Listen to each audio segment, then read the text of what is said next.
किया 2022 में, और फिर जब काम स्टार्ट हुआ तो सबसे बड़ा इशू था वो था जो हाइपर इन्फ्लेशन पूरे पाकिस्तान में आई, और उस वजह से फिर कॉन्ट्रैक्टर्स के इश्यूज थे कि जी सीमेंट सरिया जितने भी बिल्डिंग मटेरियल महंगे हो गए हैं। तो फिर ये एशियन डेवलपमेंट बैंक के उस कोलिशन के कॉर्पोरेशन के साथ हम लोग काम कर रहे हैं। इसके जो फंड्स हमें फराहम कर रही है वो एशियन डेवलपमेंट बैंक कर रही है, जिसको सिंध गवर्नमेंट ने बोरो किया हुआ है, और गवर्नमेंट ऑफ सिंध ने फिर वो पैसे एशियन डेवलपमेंट बैंक को वापस भी करने हैं। तो उसके बाद फिर जब काम बंद हुआ, अनफॉर्चुनेटली आ गई केयर टेकर गवर्नमेंट।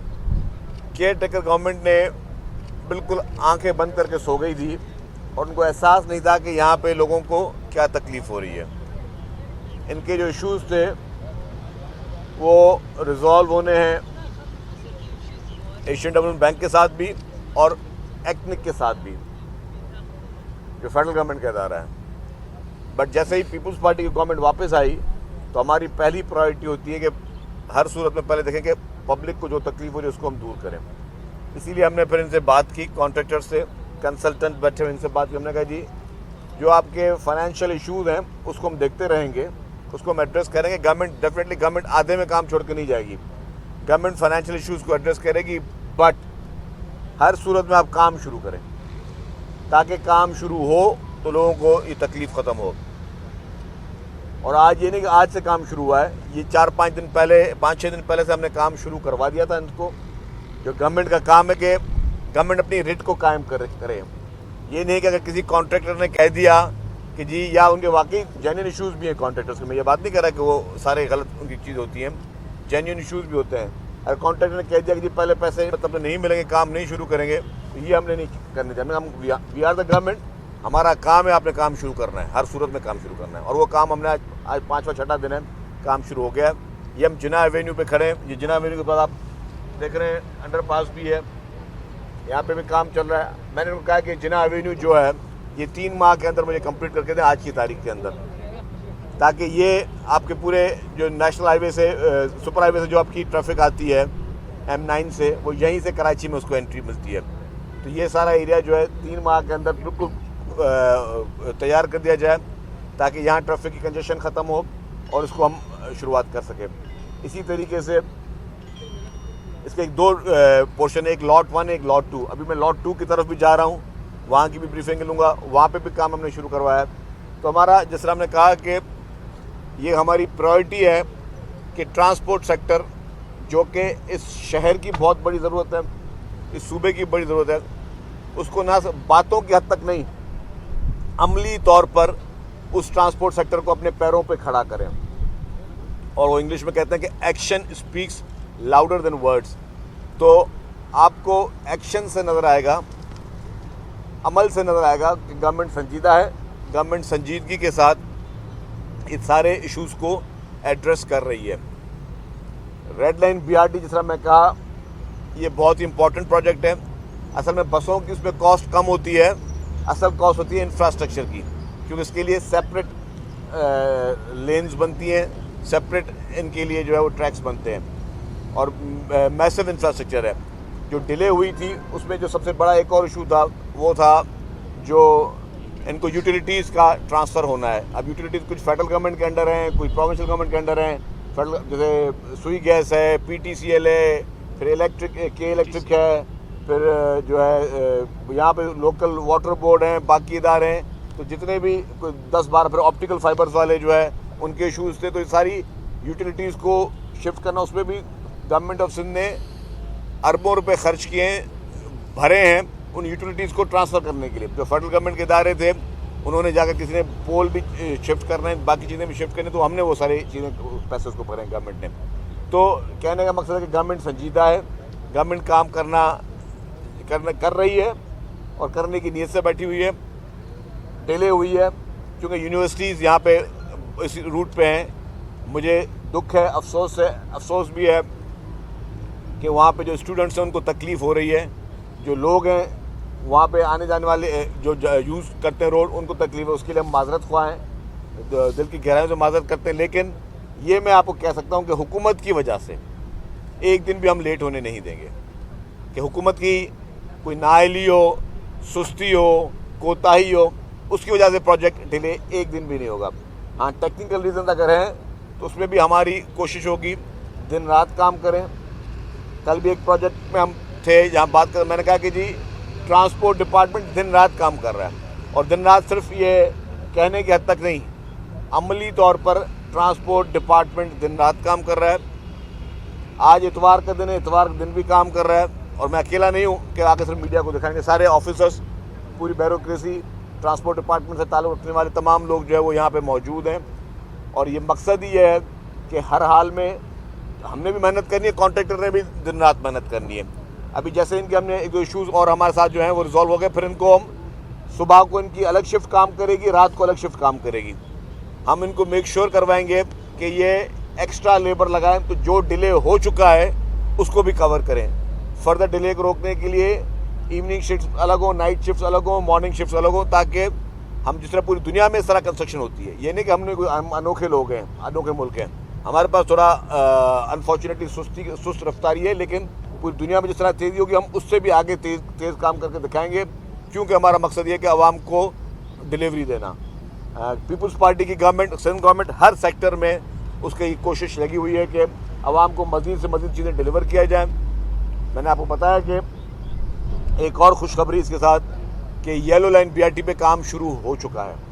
मेरे सहाफ़ी दोस्त, अभी उसका हमने ना कोई ग्राउंड ब्रेकिंग की है, ना कोई ऑफिशियल सेरेमनी की है, काम शुरू करवा दिया है जैसे ही प्रोसेस हुआ। हालांकि जो कल चीफ मिनिस्टर साहब जिक्र कर रहे थे, वर्ल्ड बैंक के साथ बहुत सारे प्रोजेक्ट्स पे चीफ मिनिस्टर साहब की मेहनत की वजह से वहाँ पे काम चल रहा है, और बहुत बड़े सेक्टर्स में जो है, सबसे बड़ा हाउसिंग सेक्टर में वर्ल्ड बैंक काम कर रही है, पैसे डाल रही है।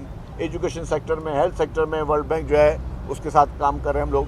तो हर सेक्टर की ब्रीफिंग थी। तो उसमें जब ट्रांसपोर्ट की बारी आई और फिर जब ये येलो लाइन BRT की बारी आई, तो उसमें जो हमारा काम शुरू करने की डेट थी वो जून का 2nd वीक था, और हमारे पास टाइम था कि हम जुलाई तक वो काम शुरू कर सकते हैं।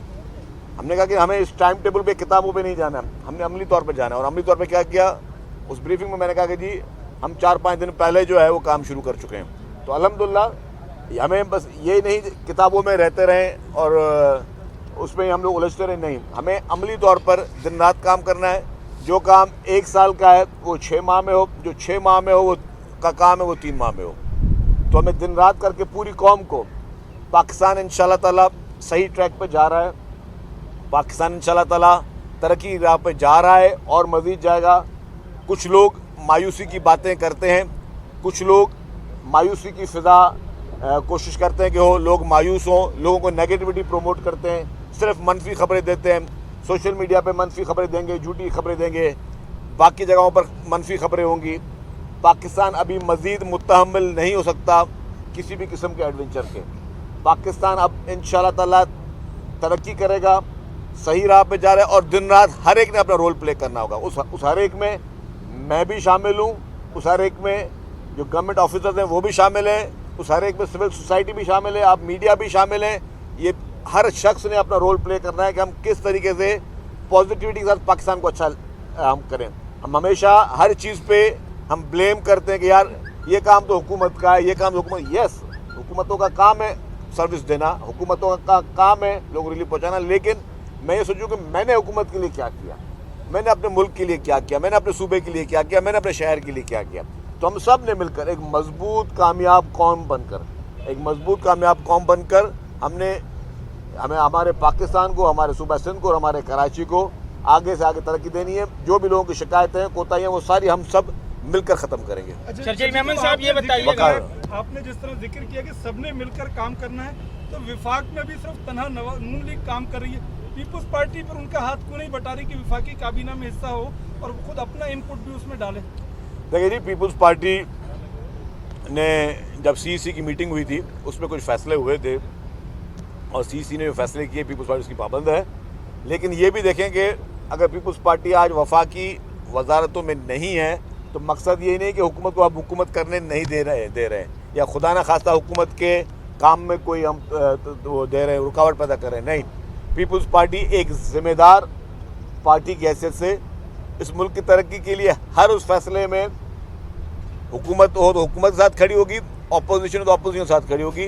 जो भी ऐसा काम जो मुल्क के फ़ायदे में हो, जो मुल्क की तरक्की के लिए है, हर उस फैसले में हुकूमत हो तो हुकूमत के साथ खड़ी होगी, ऑपोजिशन हो तो ऑपोजिशन के साथ खड़ी होगी। जो भी ऐसा काम जो मुल्क के फ़ायदे में हो, जो मुल्क की तरक्की के लिए है, हर उस फैसले में हुकूमत हो तो हुकूमत के साथ खड़ी होगी, जो भी ऐसा काम जो मुल्क के फ़ायदे में हो, आवाम के फ़ायदे में हो, मुल्क की तरक्की के लिए हो, पीपल्स पार्टी सबसे पहले आपको नजर आएगी। शकील मेमन साहब ये बताइएगा, हाँ, मेरा आपसे सवाल, दो सवाल है मेरे। एक बताओ। पहला सवाल ये है कि इस मंसूबे की लागत पहले क्या थी और एक्निक के अंदर जो फार्मूला तय पाया है उसके बाद अब रिवाइज इसकी कॉस्ट क्या आ गई है। दूसरा, आपने कल जो इंटीग्रेटेड सिस्टम का इफ्तिताह किया है उसके कियोस्क नहीं लगे हुए और पीपल्स बस सर्विस वाले बता रहे हैं कि इलेक्ट्रिक वालों ने बस स्टॉप्स पर जो है वो अब तक बिजली के कनेक्शंस नहीं दिए। इसके अलावा जो आपकी इलेक्ट्रिक बसें हैं वो भी वहाँ पर मेहरान डिपो पे 8 घंटे की लोड शेडिंग हो रही है जिसकी वजह से वो 7 से 8 बसें चार्ज नहीं हो पा रही। तो ये प्रॉब्लम्स किस तरह से आप लोग उसको देखिए जी, कॉस्ट का पहले बता। कॉस्ट का जहाँ पर आपने बात की, कॉस्ट के लिए ही जो कॉन्ट्रैक्टर्स हैं और ट्रांस कराची है उनकी टीमें बैठी हुई हैं साथ, और एशियन डेवलपमेंट बैंक जो कि हमारे डोनर्स हैं उनके साथ हम बैठे हुए हैं और जिनसे हमने लैंडिंग ली हुई है, सॉरी नॉट डोनर्स, जिनसे हम लैंडिंग ली हुई है। तो हमने उनसे जो है वही तमाम BOQs को दोबारा रिव्यू कर रहे हैं। जो भी चीज़ फाइनल होगी कॉस्ट की वो कंसल्टेंट की मर्ज़ी से होगी। Consultant is already here and जो भी ये चीज़ों को फाइनल करेंगे तो वही चीज़ें फिर आगे गवर्नमेंट उसको लेके जाएगी। जहाँ तक आपने बात की इसकी के इलेक्ट्रिक की, यस, इलेक्ट्रिक बसेस में ये इश्यूज़ आ रहे हैं कि वहाँ पे जहाँ से बिजली जो बसेस चार्ज हो रही हैं वहाँ पर बिजली की फराहमी मुअत्तल की जा रही है के इलेक्ट्रिक की जानब से। उसको के इलेक्ट्रिक इंतज़ामिया को हमने कहा है कि बराए मेहरबानी उन एरियाज़ में जहाँ पे हमारे ये इस तरह की इम्पोर्टेंट इश्यूज़ हैं वहाँ पे आप लोड शेडिंग ना करें और वहाँ पे जो इग्नोर करें। अच्छा, इसमें कितनी बसें, इस रूट के ऊपर कितनी बसें होंगी? ये 250 बसें होंगी जी, सर आपने 250 बसें, आपने कहा कि और वो ये पाकिस्तान की वाहिद बसें होंगी जो बायोगैस पे चलेंगी। जी आपने कहा कि पाकिस्तान किसी नए एडवेंचर में मुतवल्लिल हो सकता है। 9 मई को एक बरस होने को है। रात में खबरें आ रही हैं कि इमरान खान दोबारा से मुलाकात में जा रहे हैं, जल्द रिहा होंगे। देखिए जी, 9 में आपका सवाल आप हूद में ट्रांसपोर्ट के हवाले से, लेकिन अब आपने हफीज़ भाई 9 मई का सवाल किया है। 9 में मैं समझता हूँ कि पाकिस्तान की तारीख़ का स्याह तरीन दिन है, पाकिस्तान की तारीख़ का बदतरीन दिन है। उस दिन जो है इंतशार फैलाया गया। 9 मई को लोगों को वायलेंस करने के लिए आपने तरगीब दी। PTI के लीडर ने 9 मई को आवाम को बरगलाया कि जी आप रोडों पे आएँ और जितने भी अमलाक हैं उनको नुकसान पहुँचाएँ। हम कराची में मौजूद हैं, कराची में ही हमारी बसों को आग लगाई गई, नजर आतिश किया गया, एम्बुलेंसें जलाई गई, जिना हाउस जैसे जगह को भी नहीं बख्शा गया। तो मैं समझता हूँ कि एक दहशतगर्दाना कार्रवाइयाँ थी। 9 मई को एक दहशतगर्दी की लहर पूरे पाकिस्तान में फैलाई गई, सोची समझी साजिश के तहत। वो पावर दिखाना चाहते थे इमरान खान और उनके हवारी कि अगर इमरान खान को कुछ किया तो हम ये भी कर सकते हैं। तो वो जो कर सकते थे तो वो एक दहशत फैलाई उन्होंने, लेकिन रियासत हमेशा मजबूत होती है। आज 9 मई करने वाले कहाँ हैं और जिनके खिलाफ 9 मई हुई वो कहाँ हैं, वो देखें आप।